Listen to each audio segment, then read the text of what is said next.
mijn kop. Ik wie Deckel, wo sie sie kleine Fahrt dem Top. Geht mir kein Sach nicht, wie Rock. Hey everyone, it's Judy Gold, and you're listening to Kill Me Now with Judy Gold. And I'm the host because it's called Kill Me Now with Judy Gold, and I'm Judy Gold. Anyway, so excited that you're here. I'm excited for part one of my interview with Jackie Kashian. But I just want to let you know that before we begin, I have some dates on the books, and you need to come see me. I'm going to be in Aruba, December, I guess it would be the 13th, 15th and 17th. Those are the days I'm doing shows, although on the days off, I will be doing other things.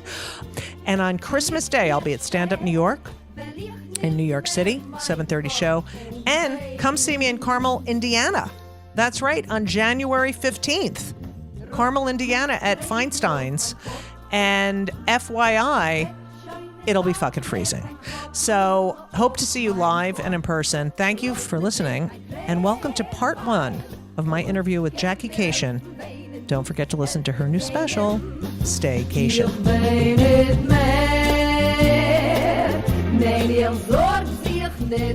and gentlemen, you know, there's a sisterhood in comedy and stand-up. It's runs very deep, especially the female comics who all started about 30 plus years ago. I'd say 30 plus. I'm almost at 40. You're almost at 35, or you're at 35, I think. You're 84? Whatever. Yeah. We never got to work together.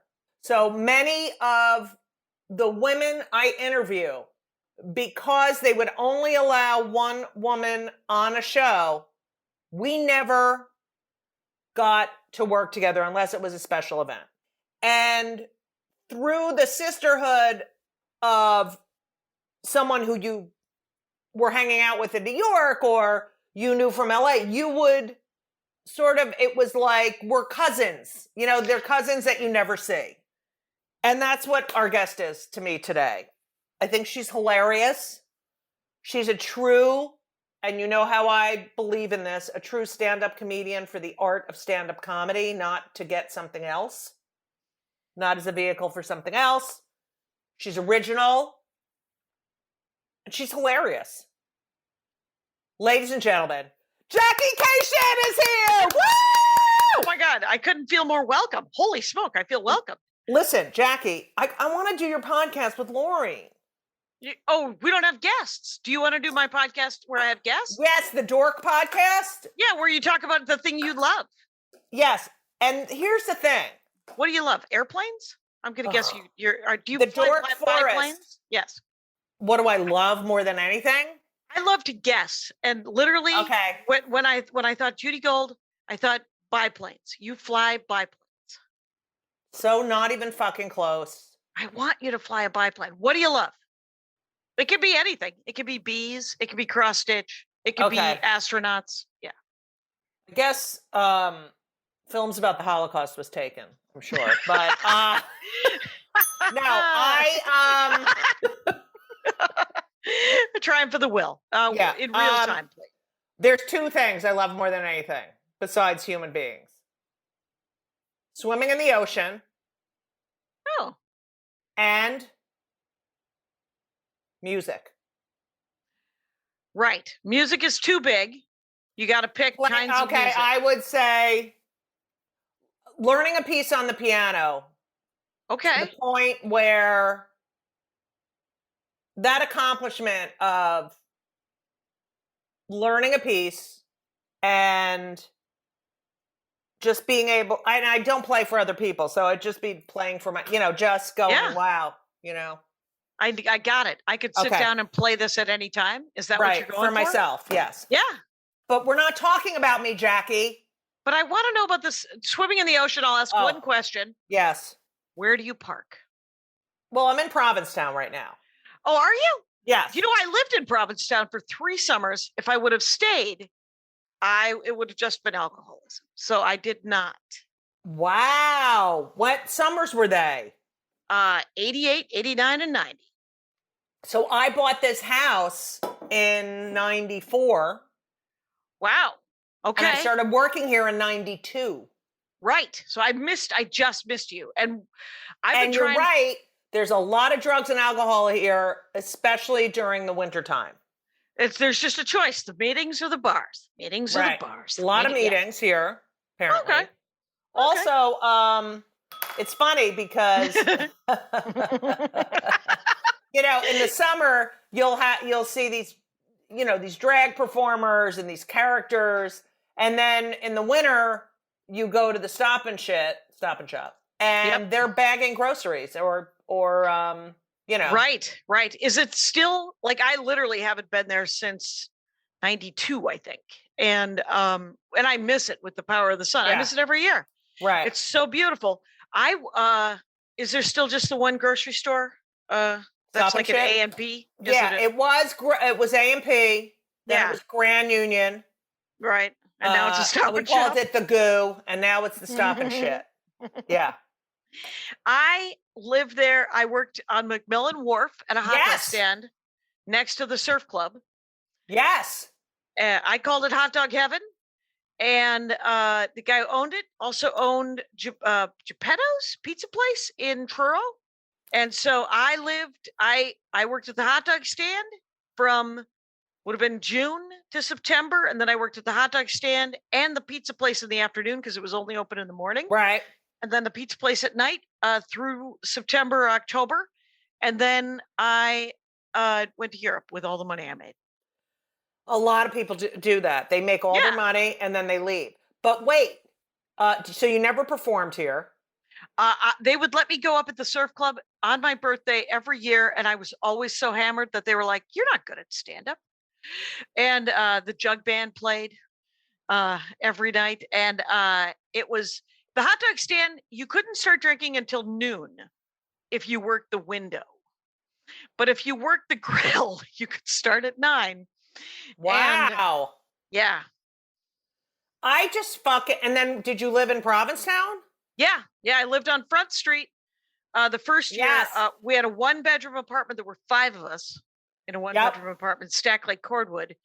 And then the next year, somebody's mom owned like a beautiful condo that we lived in. And then the year after that, was it a lesbian mom? It wasn't. It was all the people that I know, weirdly, who lived and worked in Provincetown are straight. It was very weird. We're going to have to end this right now. Thank you. It's been great. Leave. It's been yeah, that's so funny. It was right. Like if I was there's a lot of straight people now since we got equality. Started letting them in. And it's not good. Not good. It was not that I don't love my thing. straight people, but yeah. Well, my favorite thing to do with it was a foot-long hot dog stand, and the drunkest of all gay men would approach, and I would get to say every time, "Don't forget to put a condiment on that." I love it. Condiment. Get it, people? If I had a tiny bell, I would have rang it right after that. The bell is the Jew bell, and we haven't said anything remotely Jewish yet. Okay, so listen. I could have been Jewish. My father sleeps around. It's a matriarchy. Hey, now. So with this question, and then I have to go back to my usual questions. Okay. So you grew up in Wisconsin. We'll get to where and all that shit. And you went to University of Wisconsin-Madison, right? How did you end up in P-Town? All of my friends from Madison, Wisconsin, we bought a car for $45. What kind? We drove to P-Town. It was called Froggy. I don't know what the hell it was. We bought the tape deck inside. And none of your friends were lesbies? No, but one of my friends is fancy New York, Jewish, and they owned a house in Truro. Wow. A lot of Jews go to Wisco. Yeah, she was. It was Jenny Bergman.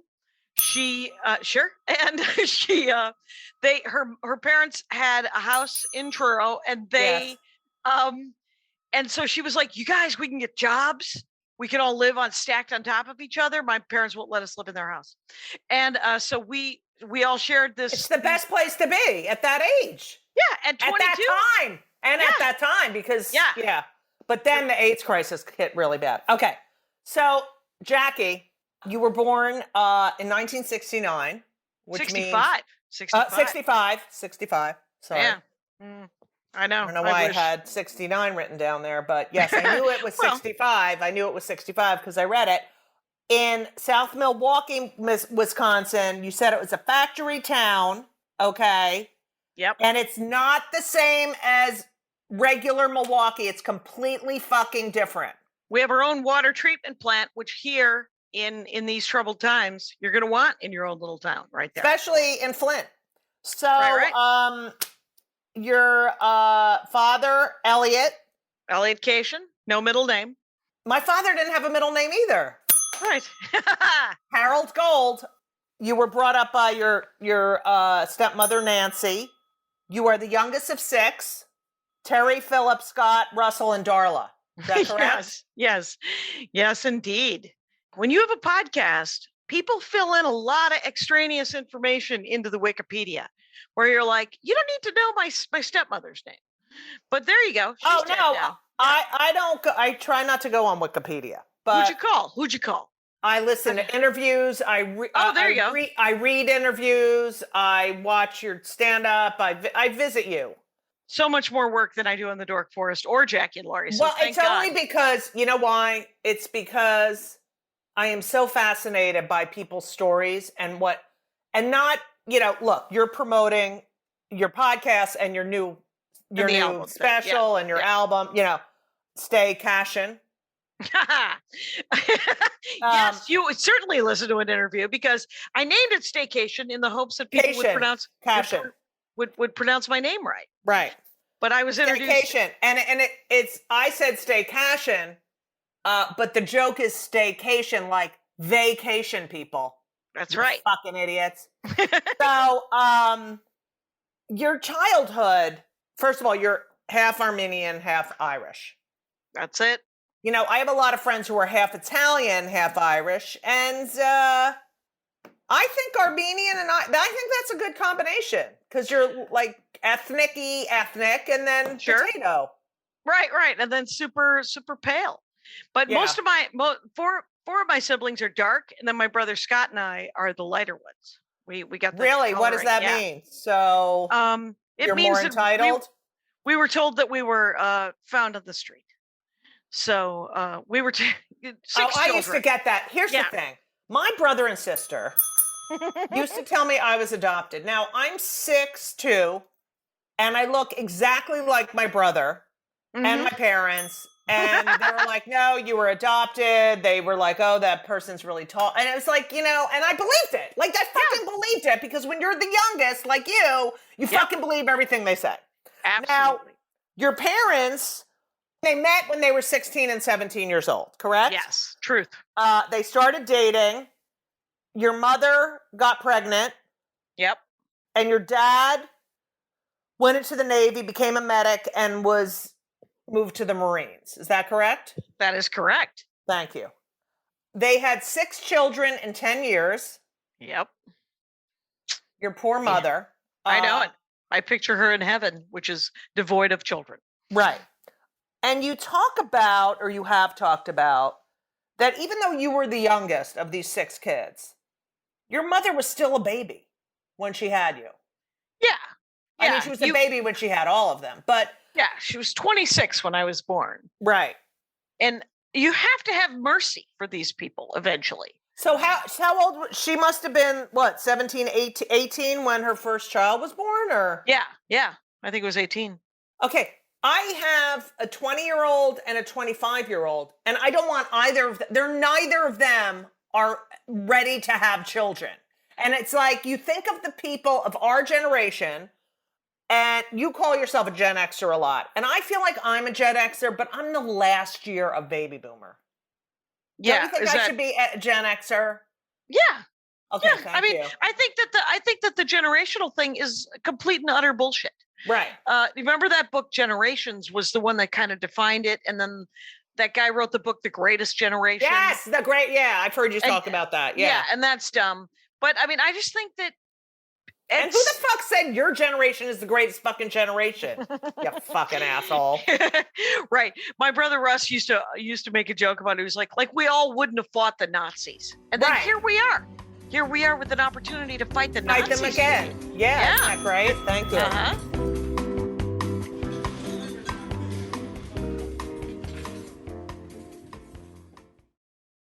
parents separated Yep. when you were 4, correct? Yep. And then you ended up living with your mother in a 3-bedroom. You and your sister Darla were in the living room area, correct? And then like the rest are you're in this 3-bedroom apartment, 6 kids, and your mother, who's not functioning correctly. She's tired. She's very tired. 6 kids. I mean, can you fucking imagine you're 30 years old and you have 6 kids I mean, I don't know how the fucking, what's her name? Suleiman with the fucking 87 kids. Right. My mom was working at a place called Lloyd's Lunch, which was this diner in South Milwaukee. And she would have these jobs that were weird. Like she worked at the we have a neon sign factory in South Milwaukee. And she worked at that factory for a while. And then she worked at Lloyd's Lunch for a while. And it was just brutal. So I think she was just grinding it out.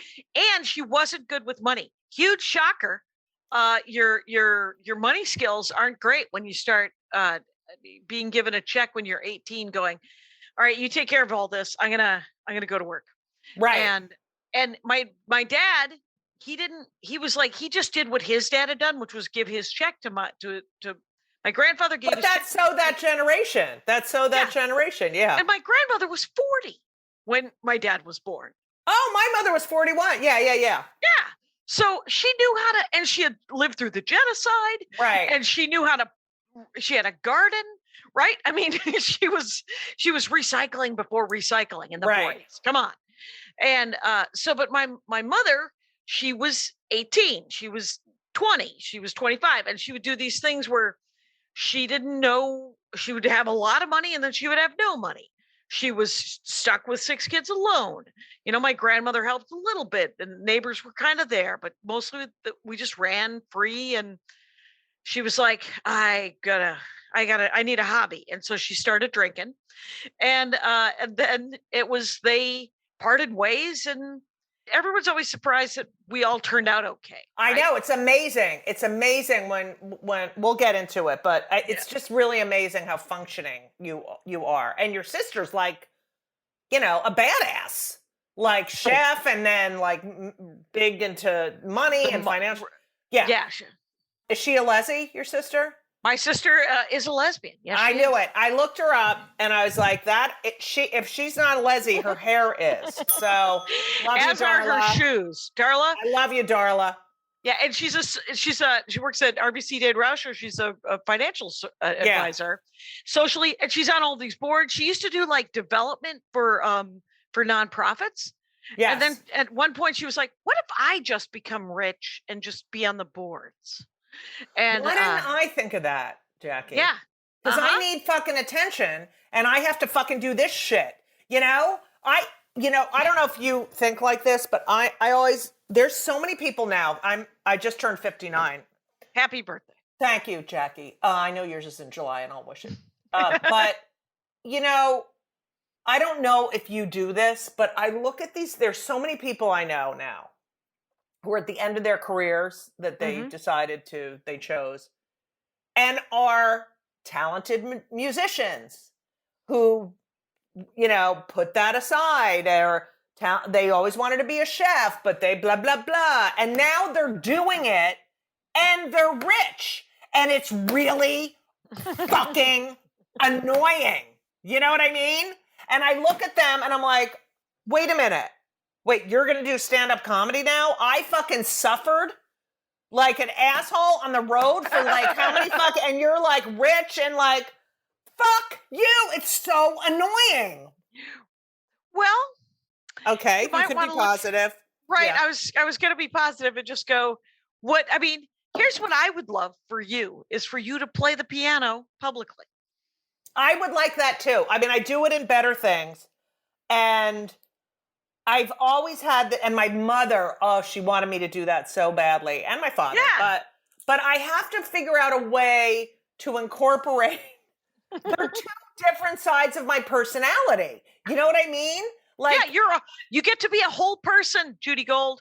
No, I can't. I can't show the vulnerable, you can. Classical. Yes, I can. I mean, I got to figure it out because Zach Galifianakis figured it out. Anyway, but the point is, So I have a little resentment for the people who were very responsible because It's their whole first of lives. all, I was fighting it. You know, I'm a Jew, so it was like no one in my family went into showbiz. It was all, doctors, I'm a lawyers, lawyer, CPA, actuary, insurance, blah. You suffer, and I was like, no, I'm gonna make it. Yeah, blah. And it's just. I would argue that you have made it. That you are very, very successful. Thank you, Jackie. That's what I would argue. And I would say this is Elliot Cation, when we were children, he said, you might as well try because I'm going to make fun of you in any case. Right. He's like, if you're successful, I'm going to like, hey, big shot. And if you're not successful, I'm like, well, you had to try. And I mean, he is the most optimistic dude. He has the weirdest relationship with money that I've ever, like my entire family, it's because of his gambling. He literally thinks that money is something to be spent and then you go out and make more money. When I was like 14 or 15, he actually said to me, there will always be more money. And I said, how do you know that? And he said, because I have 6 kids and there has to be. I got to go. And then he is literally, I used to do this bit about how he's a lot like radiation. We never saw him when we were kids, but he affected all of our lives. And so he's just a guy who's like, and he was there for my family financially. It's interesting because you say you had no structure with your mother. Right. I'm curious as to her parents. Where were they? What was their situation? They're, Irish Catholic, and they had a lot of kids, and they hated my dad. And so my father is a big bridge burner. They're just like my stepmother died. He was uninvited to the funeral. He was not allowed. And they had lived together like lesbians for about 12 years after they got divorced. They were married for like 25 years. My dad had an affair for 9 years. And you know what my dad had to say about it? What? Not 9 years in a row. And then yes, they were divorced and they lived together for like another dozen years until Nancy Cation finally figured out how to get him out of the house, which was she started dating a guy. He calls me up. He's like, she's dating Bob the window washer. And I was like, she's dating a window washer? And he's like, yeah. And then he blows it off and he goes, I've been playing cards with that guy for 30 years. Now I can't play cards with that guy. And I said, oh, good for her. Good for her, Dad. And he goes, why? I was like, Dad, move. Get out of the house. And you cheated. You cheated, Dad. You're the guy. You're the dick in this. Right. You're the bad guy in this story. I'm so sorry. And then I find out that Bob the window washer owns a professional window washing company. Oh. He like all those giant skyscrapers. Yes. He's the guy he owns the company. He's not washing the fucking windows, Elliot. No, he's not a 75-year-old guy who climbs on a ladder and washes your windows. Okay. So really, I mean, I think your mother did a lot of drugs. I mean, a lot of drinking, and I don't know about drugs. I don't know about drugs, but she was 33. She was on a Harley Davidson with her boyfriend. Yep, Harold. That's. I feel for Harold.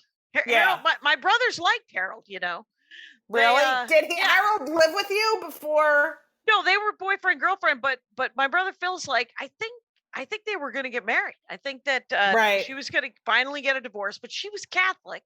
Right. And my dad was Armenian, and it was 1969, and he didn't get a divorce, right? Right.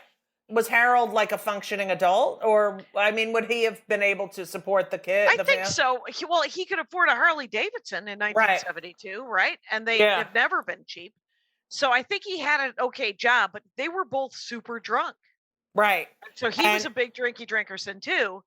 And they got an alcohol-related accident where they flipped off an overpass onto the highway below and got run over, but he lived. He lived.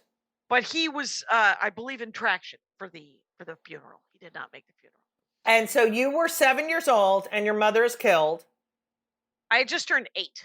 Okay. Is You had how just I've been turned 8. corrected by any number of my, because I do a joke about it. And both my dad and a couple of my brothers are like, you had just turned 8. She had just turned 34. And I was like, you know what I'm doing here? Stand-up comedy. Leave me alone. So I was like, the joke doesn't work if she's 34. The joke works if she's 33. She's 33. So fuck you, and I could have my own truth. Exactly. Do you remember when they told you? Oh God, here's the thing is we didn't see my dad because my father didn't want to pay child support to my mom because she was not spending the money on us. She was just spending the money because she was 30, right? And she was partying like she had last resort kind of thing. And so my dad was giving money to my grandmother and all of my siblings were eating over there. So How close was she? Probably a mile and a half. Oh, right. Okay. And my brother Phil used to cook for me. To this day, not a huge fan of buttered noodles. Because remember, I'm 5 years old, which makes him, I think, 12 or 13. Right. And so, like, Darla would get us all up for school, and Phil would cook. And my brother Russ, one time, he said, Terry was 14 when they got separated. There was a leadership vacuum that he should have taken advantage of. He should have stepped up. And I said, he did take advantage of it. He was 14. He got laid. He did a lot of drugs. He enjoyed himself. He was 14. He gets to. And so my dad and the state trooper came the day after she died, right? After the accident. But you knew you hadn't known yet. So that day she just didn't come home and you were like, "Oh, mom didn't come home." Yeah, we didn't. I mean, yeah. So they come in, we're all sitting on the couch. We're in this room, the living room, and the TV was free. It had a bullet hole in the screen, Judy.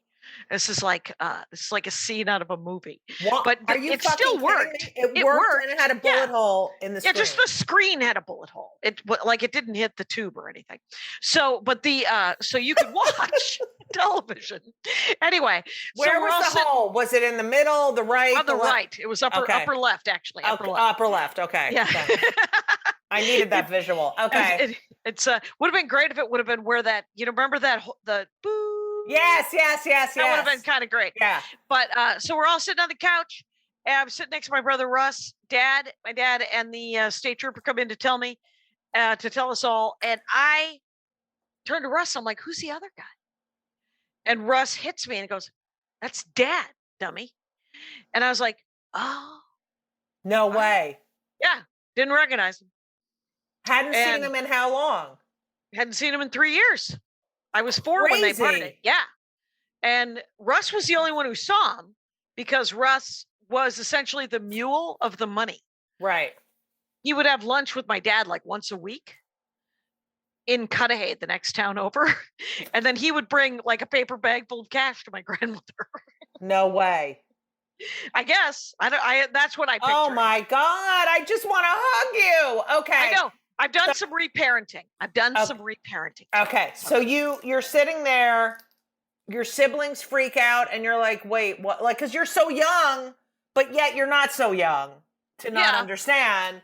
So the next, that's the one scene I only remember. I have like 4 or 5 memories from this time, right? Of course. Yeah. Even like, I don't have any good memories of my mother, which is a pity. Right. Because there's absolutely no way that she wasn't a good person. Right. Right. And my oldest brothers actually have really good stories about her, but nobody ever mentioned her after she died. That's so Jewish. Okay. It's literally, they were like, if you can't say anything nice, don't say anything at all. So nobody said anything. And I was like, but I don't get any information on this person. Right. And her family cut us off. So I didn't know, like my brother Scott would occasionally meet, I think, with our Uncle David, her brother, and I never met him. And I've never met any of them. I have a cousin named Ryan. Crazy. It's weird. But then the next memory I have is of the funeral. And I remember there being a lot of shouting and yelling, and I've been told since that it was her family yelling at my dad, and my brother Terry, my oldest brother Terry, yelling at my dad. And why were they yelling at your dad? Well, they 'Cause he assumed left that her? it was right because it was his fault. But here's the other thing about it: my mother was not only a drinky drinkerson, she was also super violent, and she used to hit my dad a lot. Wow. And so there was absolutely no reason for him to stay, right? It would have been nice if he would have taken us with him. But but I, in the end, you're like, well, he's 30, if she's 30, he's 32, right? And so he ends up dating my stepmother and never telling her that he has 6 kids. Right. And I love that. And she comes in and, you're living in chaos. You lived for 8 years in just utter chaos. Yes. And, in a way, thank God for your siblings, Yes, very much so. I mean, you really... I think my brother Terry and Philip, maybe Scott a little bit, got a childhood. And then I got a childhood. Right. And I got a childhood because of them. Right. So they come in. Your stepmother comes in. She's Austrian. She's not. Oh. The joke is that she's a great loss to the Austrian army. I thought she was. I thought her background was hot. But you said she had a lot of... Yeah, okay. Italian and Polish. Okay. I see what you're saying, but I was thinking... Yeah. When you said that, I got the exact picture of structure, and she's 26 years old, which is how old your mother was when you were born. And here's a 26-year-old who is functioning, Right, and she's I think the 4th or 5th kid, 5 kids, Nancy Kashian. Oh, really? Yeah. So she had those 10 years from 16 to 26 where she could grow up, Right. And her parents were there for her. Her dad died when she was like 12 or 13, I think. But maybe 14. It was like sort of the perfect fit. You know? Well, she did the work, right? Right. She was like, she loved my dad so much that she was like, okay, I guess we're doing this now. And she never wanted kids. She used to tell us that a little too often. But she was like, well, there's going to be structure. You're going to learn how to clean the house and do your homework. And I'm going to make a boatload of food that isn't particularly good because she wasn't a good cook. She didn't like to do it. And, but in the end, the childhood that I had, that second child that I had with her, that structure really, like my grandmother used to talk about how she saved our lives. And in many ways she did, and like my brother Russ and my sister Darla are kind of the same person in the way that they were, when they were born, they were like, they hate chaos. Right. And they both looked around and went, well, this has got to go. How do I get out of this? And so my brother Russ hung out almost exclusively with my grandmother during those years. Right. And saved his money, had a bike, like a little Norman Rockwell childhood that he created from movies that he insisted that he have from when he was about 8. Wow. He was like, what does he do now? He's an econ professor at the University of Wisconsin-Whitewater. Wow. And he's essentially, he calls himself the hee-haw economist because he does a lot of Wisconsin, like corn, ginseng, like what the production in Wisconsin, how it affects the global economy. Right. Anyway, so, but he has 2 children, and he's a good person, right? And but he's a hands-on father. Very much so. And he always wanted to be Michael J. Fox, Alex P. Keaton. Yeah. He always wanted to be Alex P. Keaton. So he's always been a Republican. The worst Republican. He hasn't voted Republican since before Obama. Wow. As he says, well, it's not like he's a liberal. Right. And you're like, stop talking. Just tell me. And he is a button pusher, and he can be a jackass. Right. But he is incredibly philanthropic and incredibly he'll stand up. He won't stand for any nonsense. He's like an old-timey TV dad in his mind and in real life. Like his sons played football in middle school, and he started coaching football in middle school. And much like your friends, he was like, why haven't I been doing this? Right. Because he loves it, and he still does it. Like they're in their early 20s now. And he coaches middle school, and he said that he was coaching this last season, and one of his kids, that his team was out on the field, they were playing another team in Milwaukee, and a kid runs off the field to him, and it's one of the kid is black, right? And Russ is like, what's going on? Why'd you run off the field? He said, the kid opposing me just called me the N-word. And he said, what should I do? And Russ goes, punch him. You're not Jackie Robinson. You're not being paid to take this. Right. You're 12. You get to punch people now. And he's like, really? And he's like, yeah, there's absolutely no reason to stand for that. And so he sends him back out on the field. He calls his dad down from the stands. His dad's in the Air Force. And so his dad goes, what's happening? All of a sudden there's a big scrum out in the field. And the kid's dad goes, what's happening? And Russ goes, the opposing kid called your son the N-word. And the dad is like, what? And so the referee heard it, punished Russ's team, my brother's team, 15 yards, and the kid for unsportsmanlike behavior, another 15 yards. So after the game, Russ lined his team up on the side of the thing and wouldn't let them shake hands with the other team. And so the head ref comes over and he goes, I'm going to kick you guys out of the league for unsportsmanlike behavior. And Russ goes, we can find a new league in about 4 minutes. You're going to fire that ref. And they said that they fired the ref. They might have just Catholic churched him, right? But so they go into the locker room, and Russ says to the rest of the team, he's like, how many of you guys heard what was said to our kid? And like 3 kids raise their hand. He goes, there's absolutely no reason you got to have his back on the field, off the field. You got to stand up.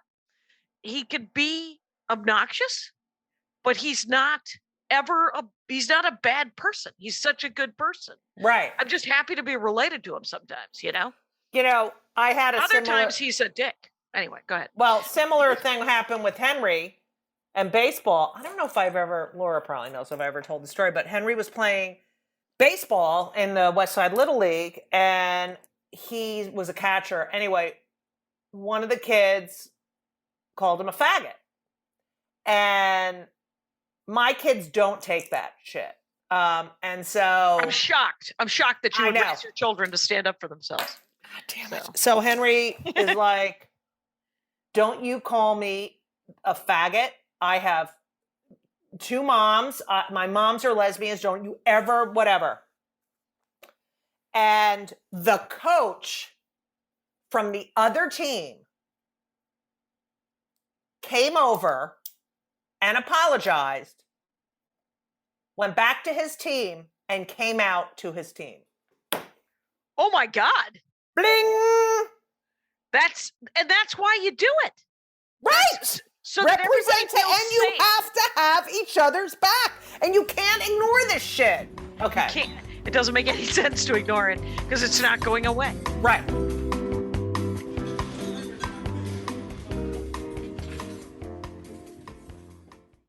Jackie, I have a question. It's a Judy question.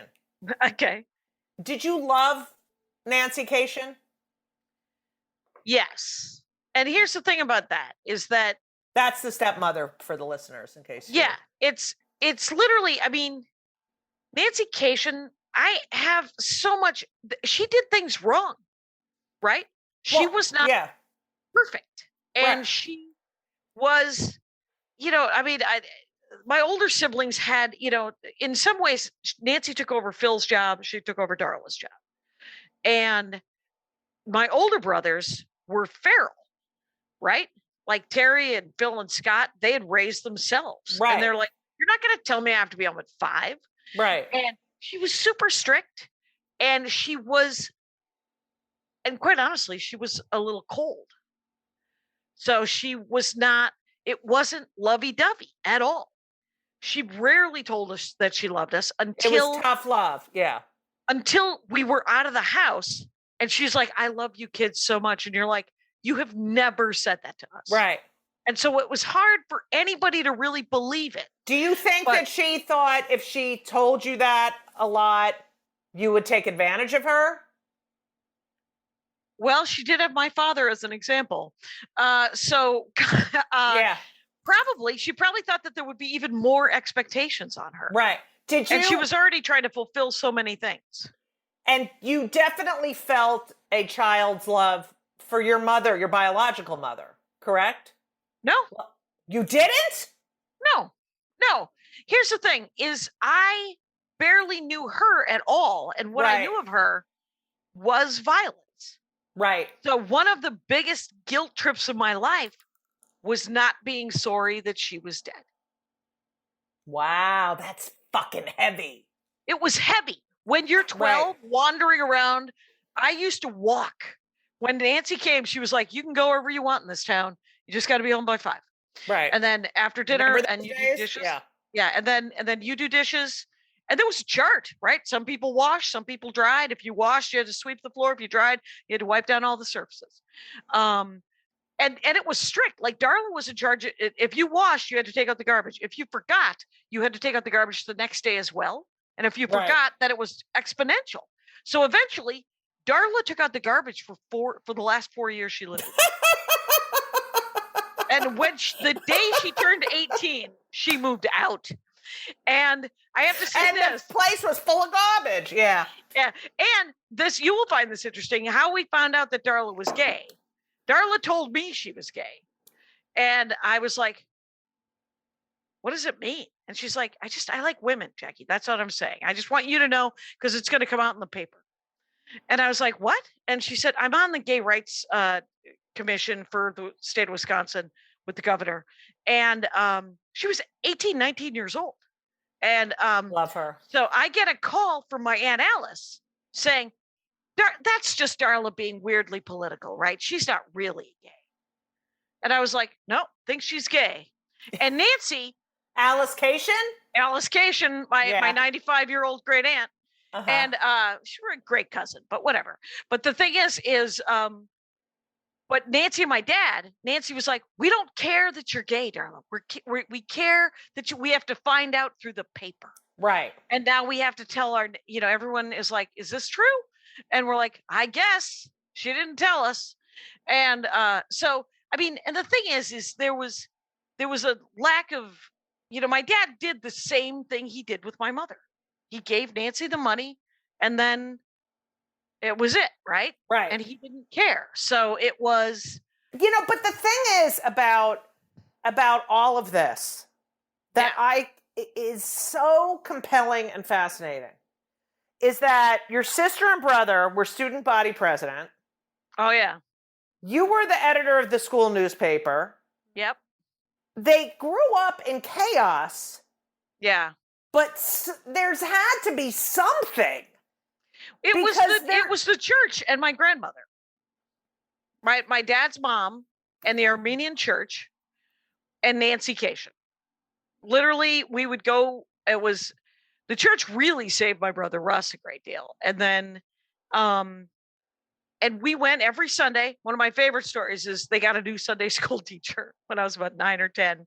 And Darla and I were in Sunday school. And this woman was like more fire and brimstone evangelical. Right. And she was telling us how sin worked and how essentially she was trying to explain karma. Mm-hmm. And she was saying that it was instantaneous and that the devil would get you and you would break a leg. And Darla laughed in her face and told her to go to church instead of go to Sunday school. And Darla was like, she turned to me and she was like, you want to just go to church? And I said, all right, we'll go to church.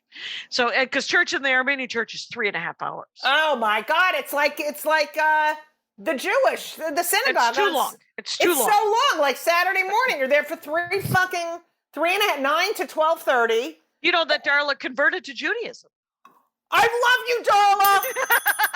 She did. How come she converted? Because her girlfriend, wife, partner, whatever, wanted kids, and the synagogue didn't care that they were lesbians. They cared that Darla wasn't Jewish. Right. That you have a Jewish home. Yeah, and they have 2 kids, and a boy and a girl. What are their Girl or boy. names? Noah's the girl. She's 14, and Judah's 11. Wait, so does she practice Judaism? Oh, you know when somebody converts. Yeah. Oh, they're the best. They're the best Jews. They're the best. She's the best Jew. Yes, they're very good Jews. Darl, I love you. Shabbat shalom. Shabbat shalom. She's coming tomorrow, actually. Oh my God! Tell her I said hi. So, your father was a salesman. Terry sells Jesus. Phil sells printing. Scott sells commodities.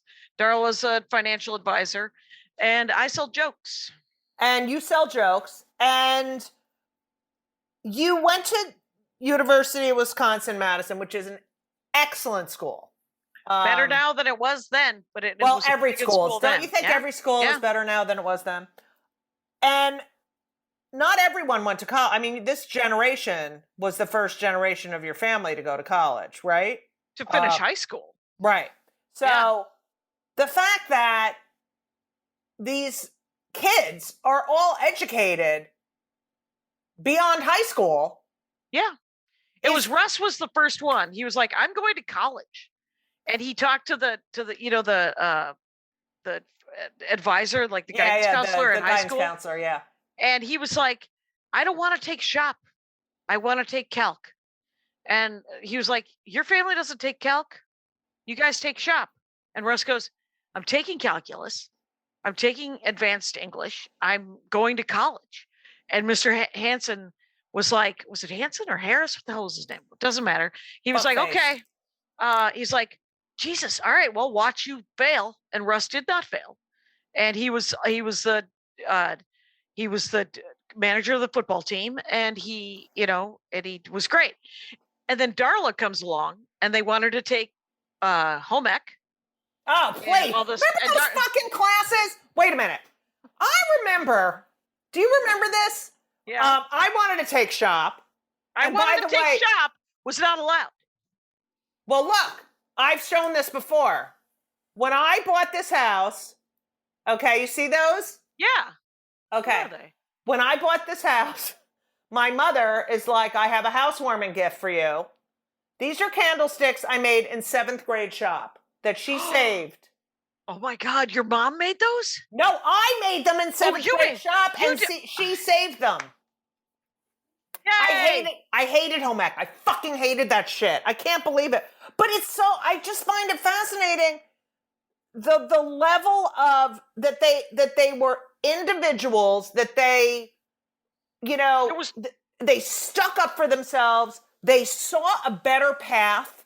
They didn't get stuck in this negativity that I will say that my father is the author of optimism. Yeah. My father is the author, I think, of all of my optimism in my life. The guy's a glass half full. And literally will say every day is a holiday, every meal's a feast, a day with Elliot is a good day. And you're like, all right, but he's not wrong. Right. But it's also, and I came from negativity, everything. You can be happy now, but in 15 minutes, something horrible is going to happen. So do not rejoice. And that is exactly how I grew up. Like, and it's from trauma. It's from previous trauma and previous generations, but it's like, don't allow yourself to feel good because, tomorrow it's going to be shit. Well, and the attitude that I was raised with is more of is like, things were horrible. They don't want you to be happy. Screw those guys. Right. And it was, you better be happy. You better figure out, and if you're not happy, pretend you're happy until you're happy. It's just amazing because it's what every book says. Every book on success is basically be optimistic, always look at the Thank you so much for listening to part 1 of Kill Me Now with the one and only Jackie Kashian. Just a doll. I loved spending time with her. Kill Me Now podcast with Judy Gold is produced by Laura Vogel. It is edited by Colin Schmaling. And my life would be nothing without Brittany Jo Sowards. If you like, I don't know why I say this every week, but since you like my podcast, can you please subscribe and leave a review? Please. It helps more people find it. Subscribe, tell your friends about the show. Please. I want to keep doing them because I love people's stories. Come see me. I will be in Aruba December 13, 15, 17. I will be at Stand Up New York on Christmas Day, or Christmas night of Christmas Day, on December 25th. And I will be in Carmel, Indiana at Feinstein's on January 15th. And various other places in between. So check me out on Twitter at Judy Gold, JEWDYGOLD, on Instagram at Judy Gold, JEWDYGOLD, on TikTok at Judy Gold, JEWDYGOLD, because I'm a Jew. Listen, Hanukkah's over, but I hope everyone had a lovely Hanukkah. Please get vaccinated. If you're not vaccinated, there's something really wrong with you. Get boosted. Be safe over the holidays. Wear a mask. Just don't be around your fucking dumb relatives and friends who are fucking anti-science, okay? Just don't do it, because they're fucking assholes. Anyway, that's all I have to say. I love you, and if you're still listening right now, I love you even more, because I can't even imagine anyone listens till the end. And I love you. And as we always say, so long!